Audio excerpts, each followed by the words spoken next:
చూపించాడో తెలుసా?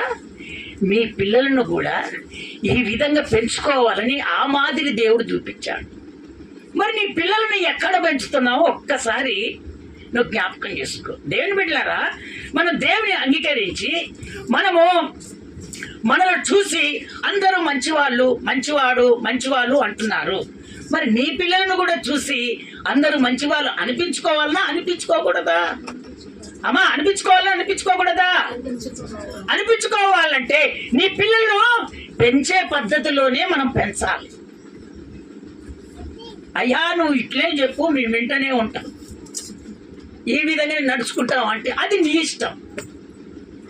దేవుడు చెబుతున్న ప్రతి మాట ఒక రోజు నీ హృదయానికి తడుతుంది. ఆ రోజు కోసపెట్టినా విడువబడవు. ఆ రోజు నువ్వు తప్పించుకోవాలని ప్రయత్నం చేసినా కూడా తప్పించబడవు. నా ప్రభు చెప్తున్నాడు, కుటుంబాలు ఐక్యత కలిగి ఉన్నప్పుడే ఎవరినైనా మనం ఎదిరిస్తాం. కానీ కుటుంబాలు ఐక్యత లేనప్పుడు మనం ఖచ్చితంగా లోబడాల్సింది. అందుకనే నా దేవుడు చెప్తున్నాడు, ఆయన దయ నీ మీద ఉంటే ఎప్పుడు నీకు విజయమే. చప్పట్లు కొట్టు. ఆయన దయ ఎప్పుడు నీ మీద ఉంటే నీకు ఎప్పుడు విజయమే. ప్రతి వాళ్ళు నీ మాట వింటనే ఉంటారు. నువ్వు అనుకున్నది దేవుడు చేస్తూనే ఉంటాడు. అందుకనే బాలుడు నడవవలసిన త్రోవలో నడిపించాలి. ఆ విధంగా నడిపించకపోతే ఏమైపోతుందో తెలుసా? మనకు ఏదో ఒక ఎఫెక్ట్ వచ్చేస్తుంది. వస్తుందా రాదా?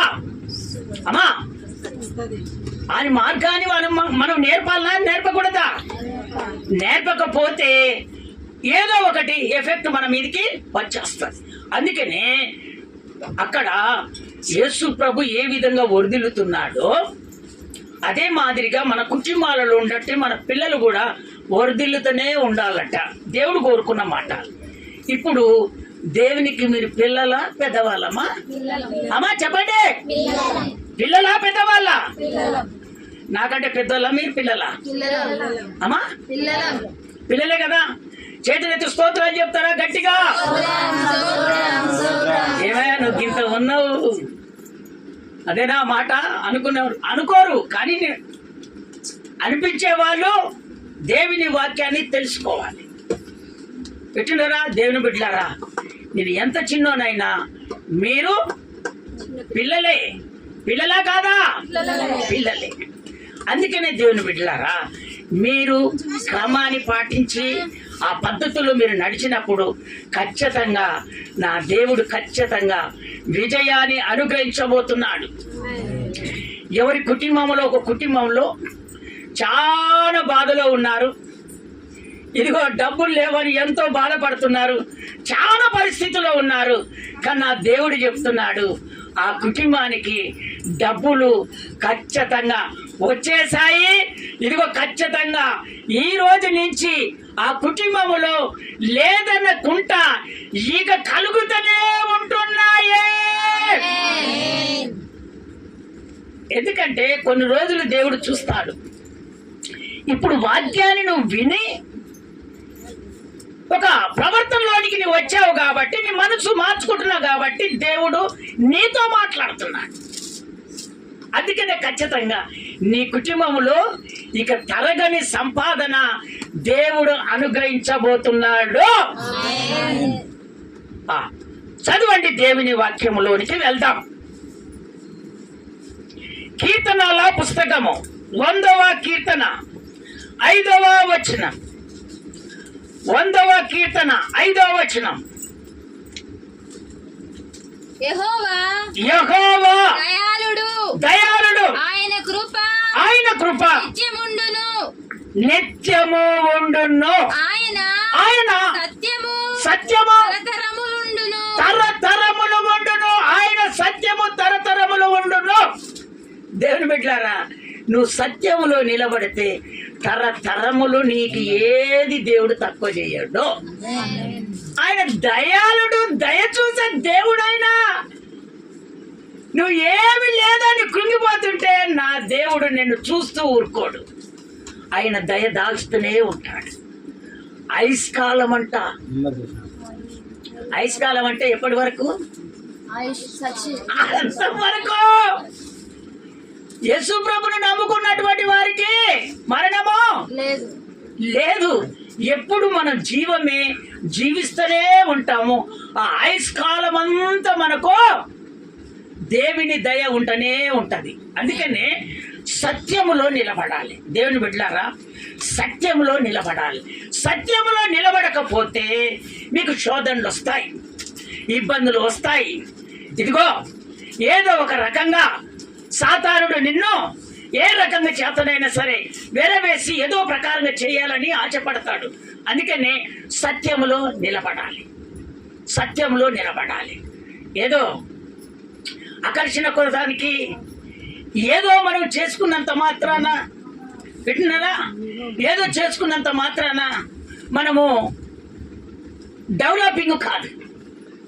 ఆ సత్యములో, ఆ విశ్వాసములో మనం నిలబడి అది చిన్న చిన్నగా చేసుకున్నప్పుడే అది వర్ధిల్లబడుతూనే ఉంటాయి.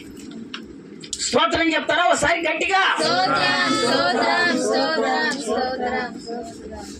నాకు ఎప్పుడు సంవత్సరం అయిందో 2 సంవత్సరాలు అయిందో విద్యాసాగర్ వాళ్ళు నన్ను ఇంటి దగ్గరికి పిలిపించారు. నాకు బట్టలు పెట్టారు. అమ్మగారికి నాకు పెట్టారు బట్టలు. అవి కుట్టిస్తానంట 4,000 రూపాయలు 3,000 రూపాయలు అవుతుందట. ఎంత అవుతుందట? 4,000 3,000 అవుతుంది. మరి అవి కుట్టించాలంటే 3,000 4,000 దేవుని పనికి ఏదైనా ఉపయోగపడుతుంది. ఆ కుట్టించే వాళ్ళు ఎవరన్నా ఒకరిని దేవుడు సిద్ధపరుస్తాడని నా ఆశ. చేతులెత్తి స్తోత్రాలు చెప్తారా గట్టిగా? ఇంకొకసారి గట్టిగా చెప్తారా? అందుకనే దేవుని బిడ్డలారా, సత్యములో నిలబడినటువంటి వాళ్ళు ఇదిగో మన రూపాన్ని మనం చూసుకో. సార్ నిజమేనా? మనం మొట్టమొదట దేవుని గురించి ఆలోచన చేస్తాం, సంఘం గురించి ఆలోచన చేస్తాం. సంఘము స్థిరపరచబడాలి, ప్రభు రాకడలో ఎత్తబడాలి, ఒక దీవెనకరంగా మార్చబడాలని ఆశపడతాం. తండ్రి, మనం ఆకర్షించుకునే వాళ్ళము కాదు. మనకు దేవుడు ఉన్నాడు. ఆ దేవునికి సత్యంలో నిలబడి ఆయన కురానికి మనం నిలబడితే ఆయుష్కాలం అంతా ఆయన దయదాల్స్తూనే ఉంటాడు. ఒక్కసారి ఆయన లేపాడంటే ఇక మనము వర్ధిల్లుకుంటూ వెళ్తూనే ఉంటావు. యేసు ప్రభు వర్ధిల్లాడా లేదా? మరి మనల్ని ఎందుకు వర్ధిల్లపజేయడు? ఆ మాదిరి చూపించిన దేవుడు మనల్ని ఎందుకు వర్ధిల్ల చేయడు? కానీ అందుకనే ఈ విధానం పొంటి వెళ్ళటానికి మీరు ప్రయత్నం చేయొద్దు. సత్యంలో నిలబడినప్పుడు ఆ సత్యమే నిన్ను సర్వసత్యంలోనికి నడిపిస్తుంది. స్తోత్రం చెప్తారా ఒకసారి గట్టిగా? దేవుడిచ్చింది ఆయుష్కాలం అంతా నిలబడిపోతుంది. ఆయన దయాళుడు. నీకు ఏది కావాలన్నా కళ్ళు మూసి ప్రార్థన చేస్తే ఆయన దయదాలుస్తూనే ఉంటాడు.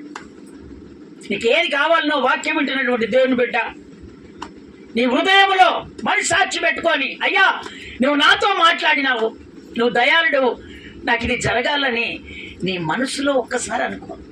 రేబాకల ధీరబరబ అది ఖచ్చితంగా జరుగుతుంది. దేవుడు పంపించినటువంటి వాక్యాలే నేను చెప్తున్నాను, కానీ నా అంతటగా నేను చెప్పుకున్న వాక్యాలు కాదు. దేవుని బిడ్డలారా, అందుకనే ఆ వాక్యానుసారంగా మనం జీవించాలి. అప్పుడు మనము వర్ధిల్లుతూనే ఉంటాం. స్తోత్రం చెప్తారా గట్టిగా? ఇంకొకసారి గట్టిగా చెప్తారా? అదే లూకా సువార్త 2వ అధ్యాయము 40వ వచనం ఒకసారి చదివి వినిపిస్తారా నాన్న? 2వ అధ్యాయము 40వ వచనం. బాలుడు జ్ఞానముతో నిండుకొనుచు ఎదిగి బలము పొందుచుండెను. దేవుని దయ ఆయన మీద ఉండెను. దేవుని దయ నీ మీద ఉన్నప్పుడు నువ్వు బలహీనులో కావు, నువ్వు బలవంతుడవే. ఆయన దయ మొట్టమొదట నీ మీద ఉండాలి.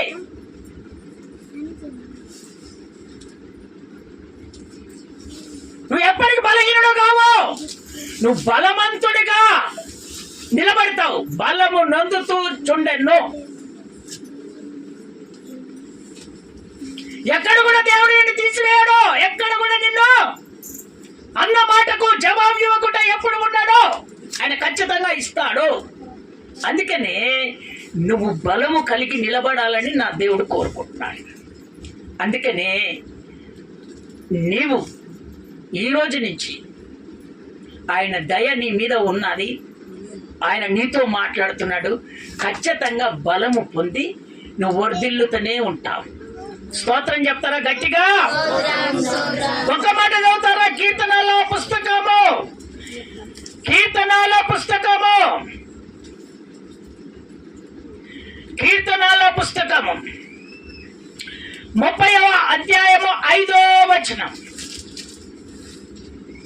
ఆయన కోపము నిమిషం మాత్రముండును. చూసావా? ఆయన కోపము నిన్ను శోధించేది నిమిషం మాత్రమే ఉంటది. ఆయన దయ ఆయుష్కాలమంతయు నిలుచును. నువ్వు ఈ భూమి మీద పరలోకములో నువ్వు ఉన్నంత వరకు నిన్ను దేవుడు వదిలిపెట్టకుండా నీకు కావాల్సింది దేవుడు చేస్తూనే ఉంటాడు. సాయంకాలమున ఏడుపు వచ్చి, ఇంకా ఉందా నాయన వచనం? ఇంకా ఉందా? చదువు. రాత్రి ఉండును, ఉదయమున సంతోషము కలుగును. రాత్రి పూట ఏడుపు ఉంటది, ఉదయం పూట సంతోషం ఉంటది. అందుకనే ఆయన కోపము నిమిషం మాత్రమే ఉంటది. కొంతమంది ఏం చేస్తారు, దేవుడు నేనైతే కన్నీరు కాచి ఎంత ప్రార్థన చేశాను కానీ నా దేవుడు చేయకపాయే విసిగించుకుంటాడు. ఏమ్మా మందిరానికి ఊక నన్ను పిలుస్తున్నా కానీ ఏ ఫాయిదానమ్మా? మందిరానికి వెళ్ళి నేను ప్రార్థన చేసుకున్నా, ఇలా మొత్తం ప్రార్థన చేసుకున్నా, దేవుడు నాకు ఏం చేయలేదు. చేస్తానంటే ఏం చేయలేదు. అమ్మా రేపా అనమ్మా, ఇంకా రానమ్మా అంటారు. దేవుడు క్లియర్ గా చెప్తున్నాడు కదా, అక్కడ క్లియర్ గా చెప్తున్నాడుగా. ఒక నిమిషం మాత్రమే కోపం ఉంటది. దేవుని తల్లులారా, బిడ్డలారా, నువ్వు ప్రార్థన చేసుకున్నప్పుడు అది జరగకపోతే దేవుడు ఖచ్చితంగా మళ్ళీ చేస్తాడని ఆలోచన నీకు రావాలని నా దేవుడు నిన్ను కోరుకుంటున్నాడు. జరగలేదయ్యా అని నువ్వు అనుకోకూడదు. నువ్వు ప్రార్థనలో ఉండు. దేవుడు నిన్ను ఉదయం పూటనే ఏమంటున్నాడమ్మా? సంతోషపరుస్తాడు. దేవుడు ఉదయం పూటనే సంతోషపరుస్తాడు.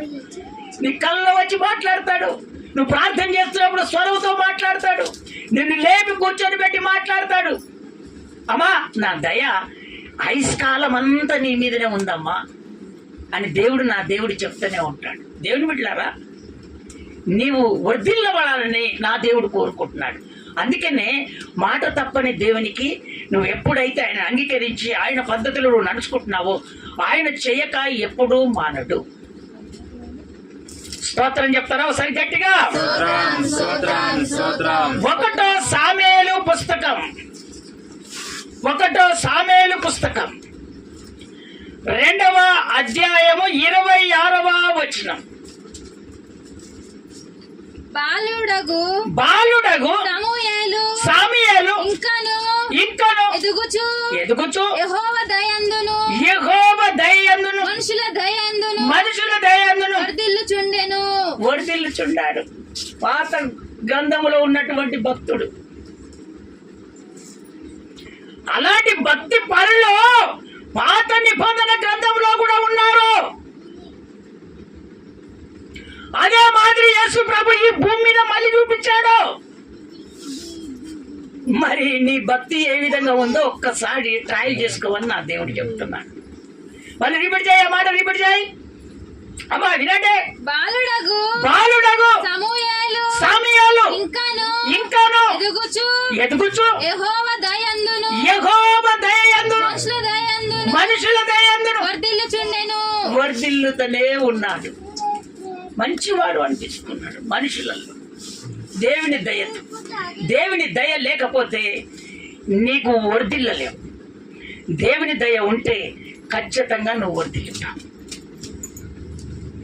సేవకునికి 2 కుమారులు. ఎంతమంది కుమారులు?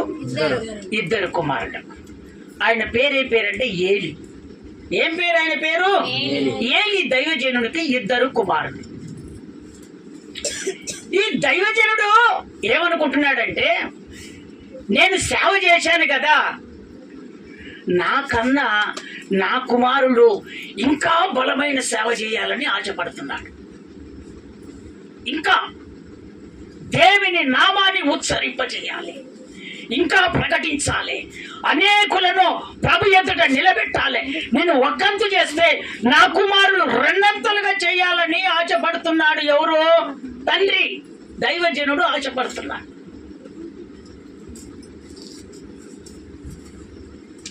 తీరా దేవుడు వచ్చి, అయ్యా నీ కుమారులను ఏలి ఏ విధంగా పెంచుతున్నావు నువ్వు? అసలు నీ కుమారులు నీ పద్ధతిలో ఉంటున్నారా అని దేవుడు హెచ్చరించేంత వరకు ఆ కుమారుల గురించి తండ్రికి తెలియలేదు. స్తోత్రం చెప్తారా ఒకసారి? ఇంకొకసారి గట్టిగా చెప్తారా? దేవుని బిడ్డలారా, ఇదిగో పరిస్థితులు తారుమారైపోతుంది ఒక రోజు. ఆ రోజులలో ఖచ్చితంగా నువ్వు నిలబడాలి. నీ కుటుంబానికి అన్యాయం తీసుకురాకూడదు. నీ కుటుంబంలో ఉన్నటువంటి నీ తల్లిదండ్రులకు చెడ్డ పేరు తీసుకురాకూడదు. సంఘానికి చెడ్డ పేరు తీసుకురాకూడదు. మీరు అనుకోవచ్చు, ఈ రోజు నేను ప్రార్థన వచ్చి వింటున్నాను, వెళ్ళిపోతున్నాను, ఇదిగో మా వాళ్ళు ఏది చేసినా నడుస్తుందని నువ్వు అనుకున్నావేమో. ఏదో ఒక రోజు దేవునికి దొరికిపోతారు. దేవుని బిడ్డలారా, ఇది ఖచ్చితంగా దేవుడు చెప్తున్నటువంటి మాట.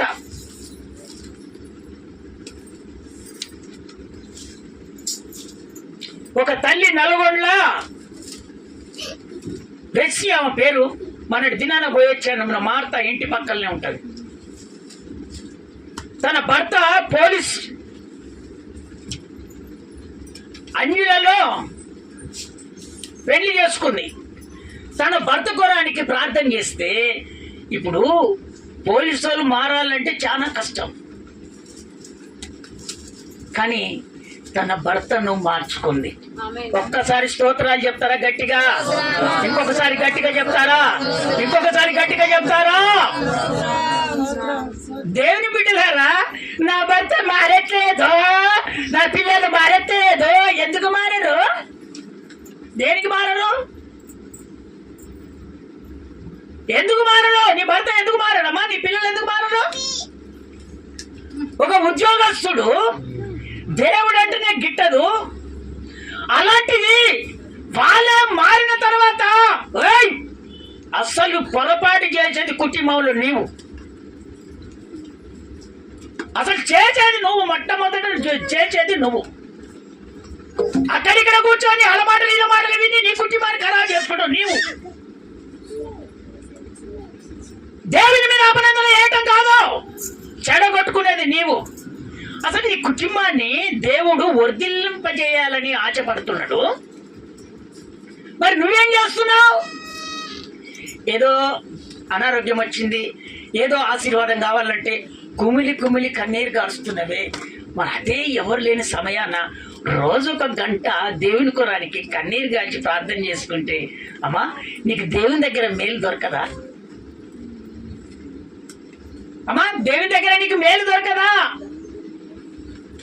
ఎప్పుడు చూసినా అక్రమ సంబంధం మీదనే ఆశపడతారు, అక్రమ సంబంధం మీదనే ఆశపడతారు. అమ్మా అది ఎప్పటికీ ఉండదమ్మా అక్రమ సంబంధం.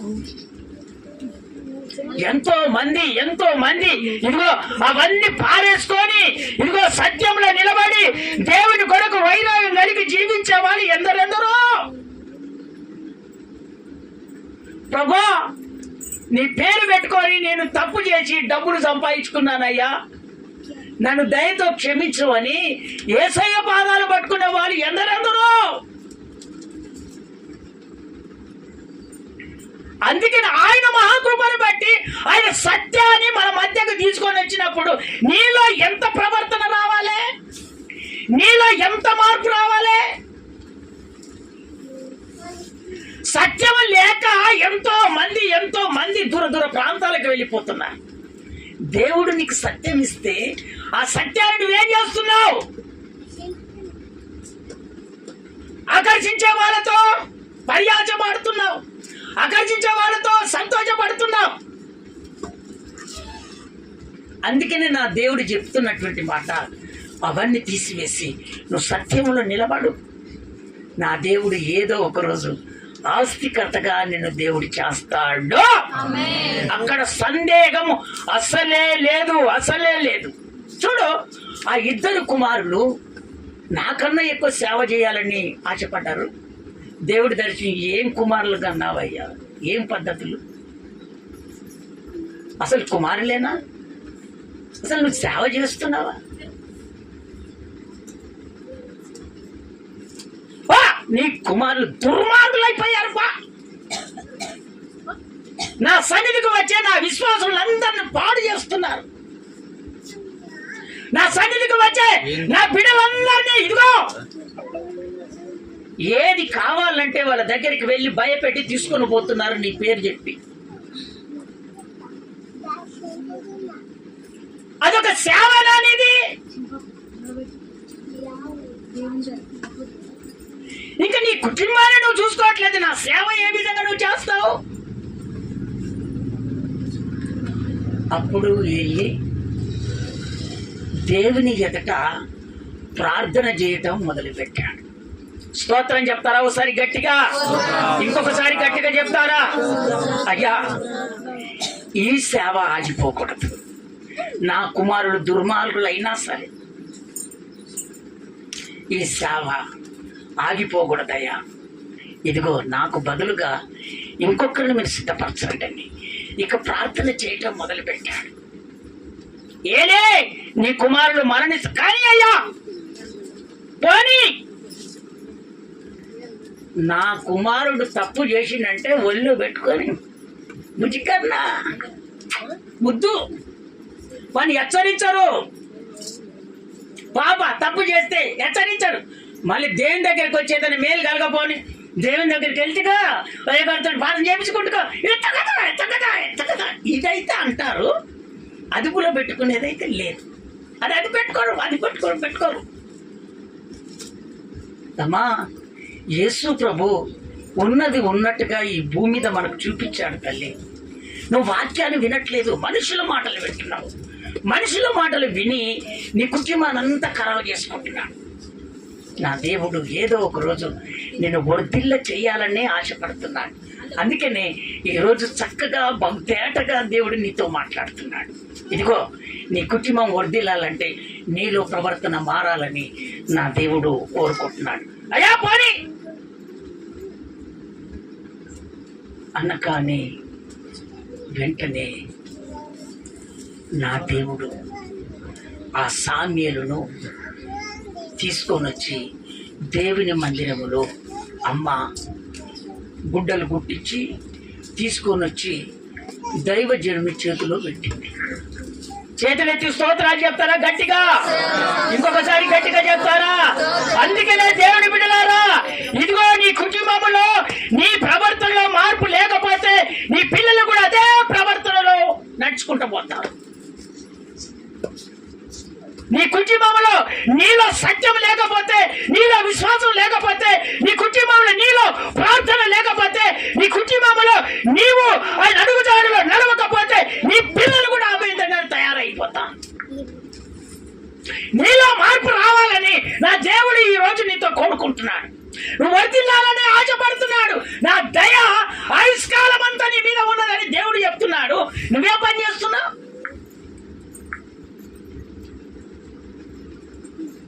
అందుకని దేవుని బిడ్డలారా, మీరు జాగ్రత్తగా దేవుడిలో వెదగాలని నా దేవుడు ఆశపడుతున్నాడు. ఇదిగో,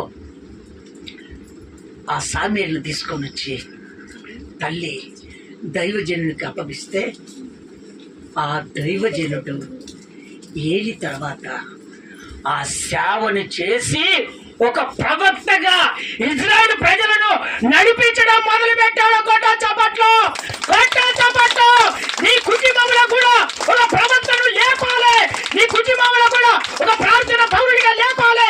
నీ కుటుంబంలో కూడా ఒక ప్రార్థన లోతురాలను నువ్వు లేపాలి.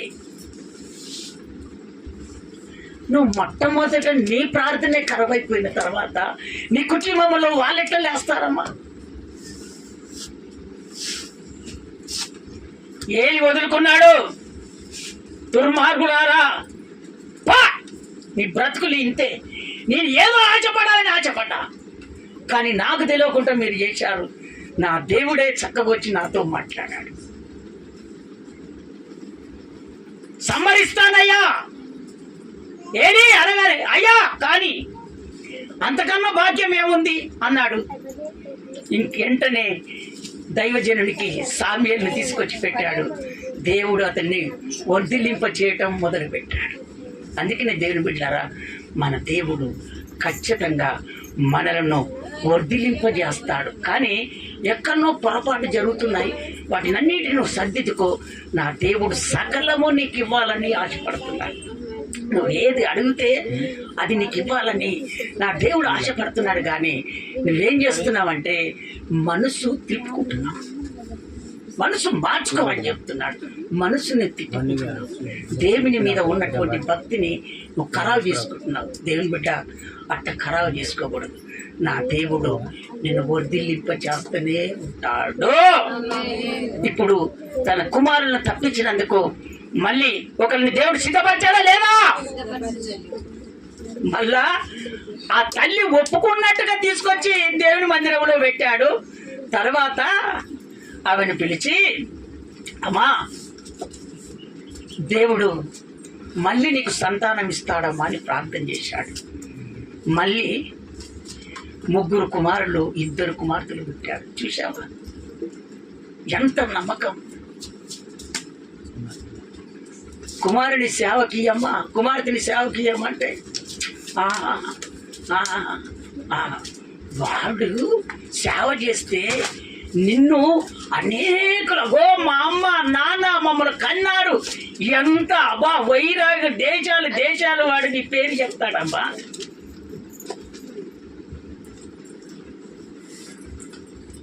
దేశాలు వాడు తిరిగిన ఉన్నంత కాలం నీ స్థితిగతులన్నీ దేవుని మార్గంలో అన్ని చెప్పుకుంటూ వెళ్ళిపోతూనే ఉంటాడు.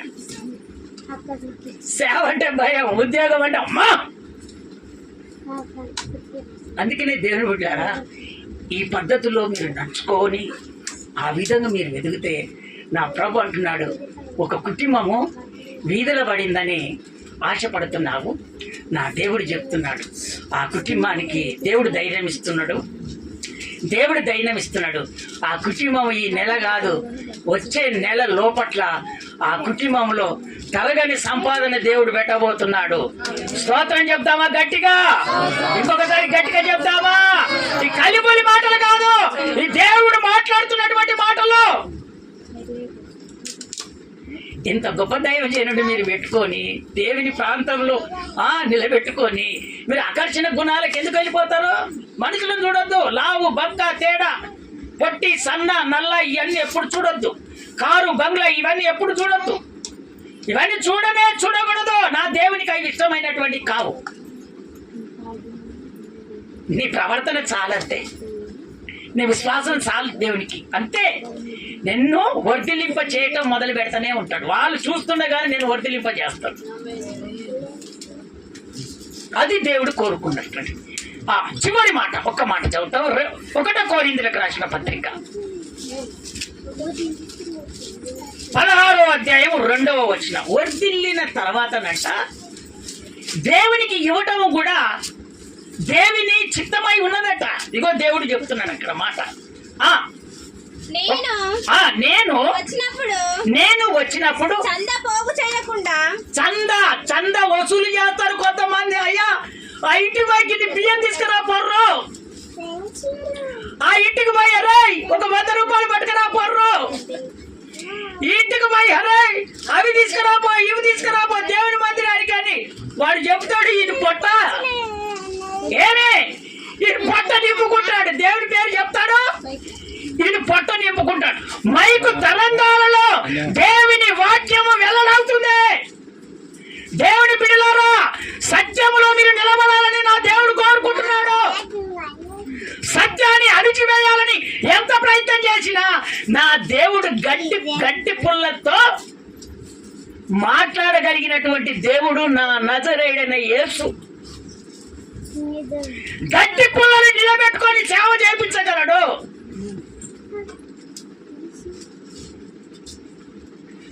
అందుకనే హృదయ అంతరంగం ఎరిగిన దేవునికి విరోధంగా ఎప్పుడు చేయకూడదు. చదువు. ప్రతి ప్రతి ఆదివారమున మీలో ప్రతి వాడును తాను వరదిల్లిన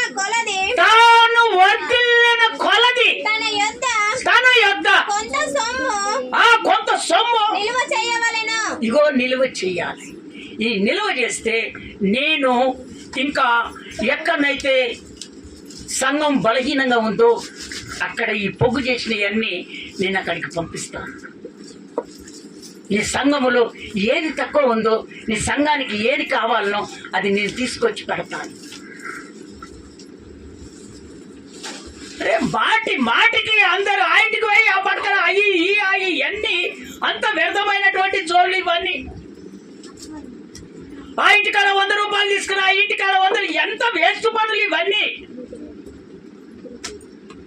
అంటే తెలియని జనాలకు, వాక్యం తెలియని జనాలకేమో ఆకర్షితం, వాక్యం తెలిసిన జనాలకేమో ఎంత పాపం పని చేస్తున్నాడు అనేది సత్యములో